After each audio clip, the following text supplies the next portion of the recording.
જમી લીધું શ્રીનાથ ડાઇનિંગ હોલમાં. ફૂલ મોજ રહી મારવાલા. શું કહેવા જમવામાં? હવે દ્વારકાથી નાગેશ્વર જ્યોતિર્લિંગના દર્શન. હર હર મહાદેવ.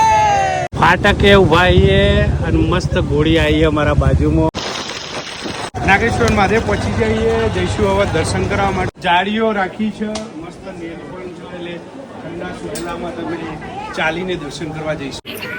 મંદિરના અંદર જ કાઉન્ટર હ, સામાન લઈ શકો હો, મૂર્તિઓને દર્શન કર્યા. હવે બેટ દ્વારકા જવા માટે નીકળીશું ને લીધી ચાવી માટે ગધ્યા. મસ્તી કરતા મોજેલા મિત્રો મૂર્તિના દર્શન કરી મંદિરમાં બાબાના બી દર્શન કરી હવે જઈશું બેટ દ્વારકા.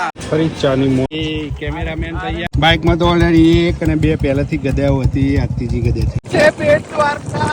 અમે નાગેશ્વરથી બેટ દ્વારકા જતા હોય ને ધ્યાન રાખજો. આ કોમેશન જો ભૂલે ને તો તમે ઊંધા. અહીં આમાં દેખાય સુદર્શન બ્રિજ. હોડીઓ પડી છે એ તું દેખાય છે હવે. ઓ ભાઈ એ સુદર્શન બ્રિજ એ ફોટો અને વિડીયો લે નજારો.